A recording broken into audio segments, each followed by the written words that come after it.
Hey guys, it's Caden. Welcome to another episode of Get Prepped Podcast, where we talk with voice actors, nonprofit leaders, and business owners that are going to be in the new game, Get Prepped. This next guest has been through a crazy scheduling day on my end. You might know her from Head of Class, and you might know her as one of People's top 50 most beautiful people of 1990. She is Khrystyne Haje. Thanks for coming on, Khrystyne. Hi, it's actually pronounced Khrystyne Haje, but I'm the same person, regardless of whatever you call me. So, hi everybody. Very nice to meet you. My first question for you is, how did you get into voice acting or acting? Well, I started first as an on-camera actor, and my very, very first job was a film strip for Walt Disney. So it was a movie, but it needed voiceover. It was the summer between second and third grade, and I really wanted to be an actress, and I had auditioned for a Disney movie and got it. It was incredibly exciting. We shot 75 days at Disneyland, which, for an 8-year-old is pretty spectacular. I remember us having our own boat on the Jungle Cruise, and I just thought, well, this is the greatest, job in the world. I've got to be an actress. I've got to keep this going. But with a film strip, you have a voiceover, and then they auditioned other people to voice my role. And I had a little brother in the movie. And so I auditioned to play myself, and I got it. And then I was shocked when he wasn't playing himself. But that was my very first experience in a booth doing voiceover work. And it was so fun. Now, my mom did not like having her kid in show business. She felt that I was too young for makeup and call times and just the different things that go along with being a child who's working. So she pulled me out. That was my first and last job as a kid. And then later, when I was a teenager, I got back involved. And at first, it was just on camera stuff. But I had remembered doing that voiceover job when I was 8.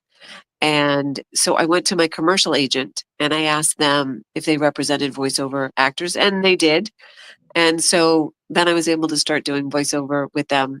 But it was a process also. It didn't happen immediately.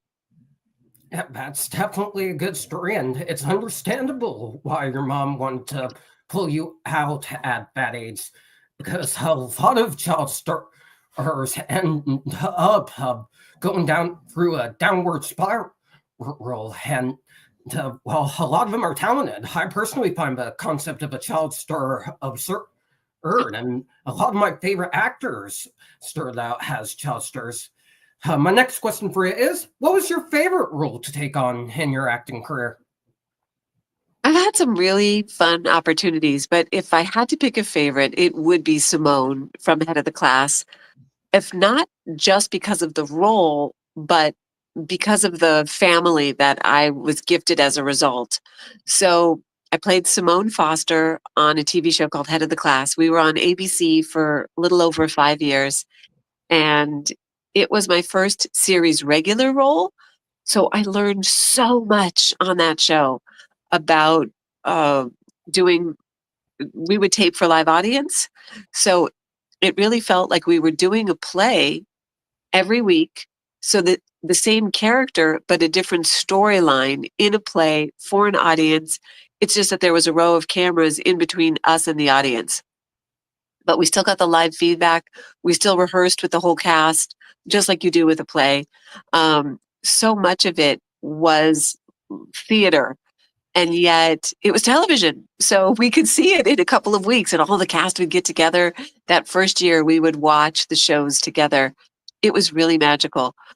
Tony O'Dell, Kimberly Russell, Dan Frischman, Dan Schneider, Lara Piper, Rain Pryor were Leslie Bega are cast members of the show that I'm still in touch with, some almost on a daily basis. So I still have that family of friends that I was gifted because of that show. The character herself, Simone, was also really fun to play because she was so shy, and we had to come up with reasons why she would speak up or why she'd speak at all. And it was neat to tap into like her deeper truths of why she would make herself known. And it really was about justice or romance, or she was good at speaking for those who had no voice. Um, it was it was a whole magical experience. It definitely sounds like a magical experience. I watched a little bit of the show, and I totally understand why that was one of your favorites. My next question for you is: what's a funny or challenging on-set or in the booth moment that you've had in your acting career? Well, on Head of the Class, one of the cast members used to challenge us so to mess up our lines or do alternate lines when the live audience was there. So we would rehearse Monday, Tuesday, Wednesday. Thursday, we would film portions of the show. Friday morning, we would film the show, go through the whole show without an audience. We'd break for dinner.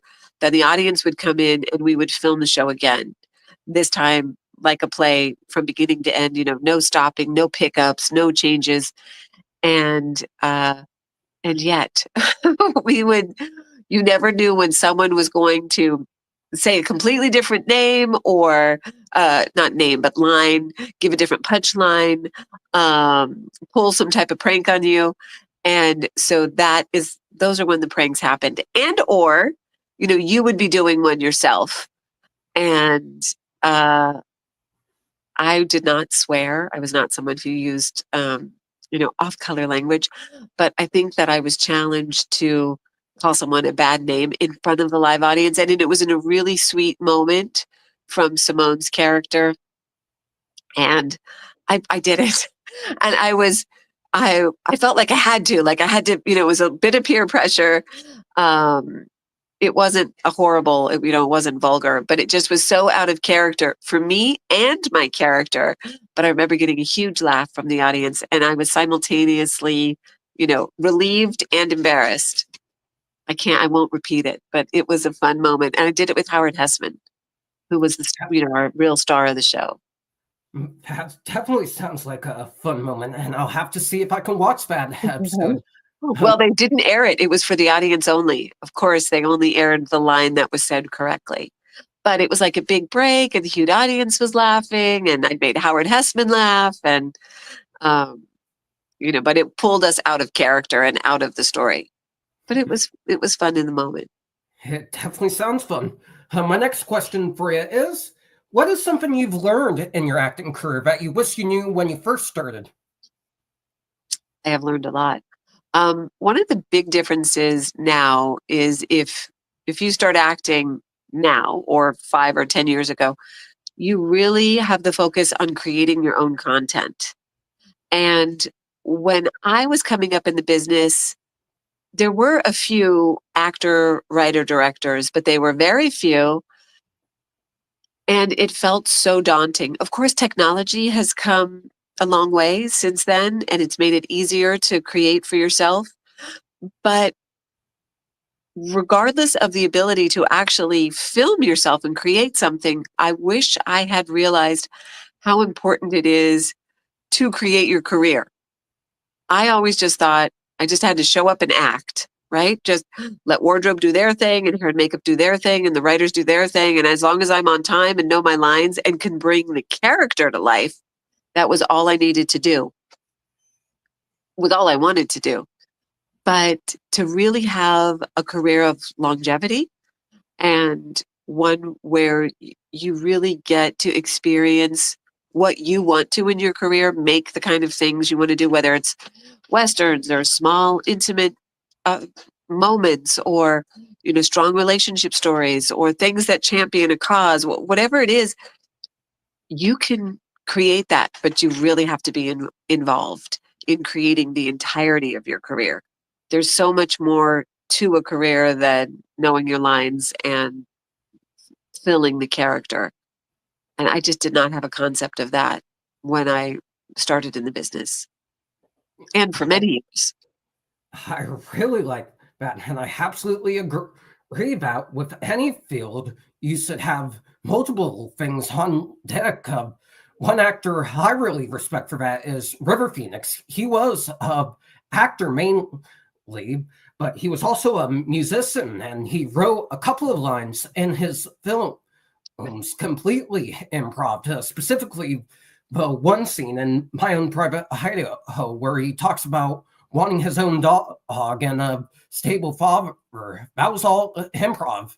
Oh, So wow. I definitely like what she said about content creation being a part of a modern day landscaping of acting, and how a lot of actors are jacks of multiple trades. My last question for you is, if you could take on any voice role, past or present, who would it be and why? Oh, wow. Well, this is an immediate reaction.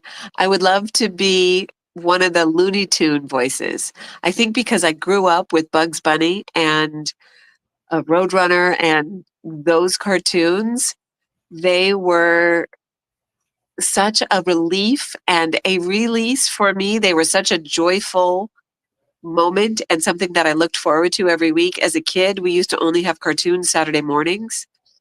And I also learned a lot about classical music watching Bugs Bunny. So I wouldn't ever expect to be the voice of Bugs, but I would love to be a voice on one of the Looney Tunes. I have to go through and see who would be my favorite, but um, there was a Petunia Pig, I believe, was a Looney Tunes character, and there's also Bugs's girlfriend, Well, who Lola?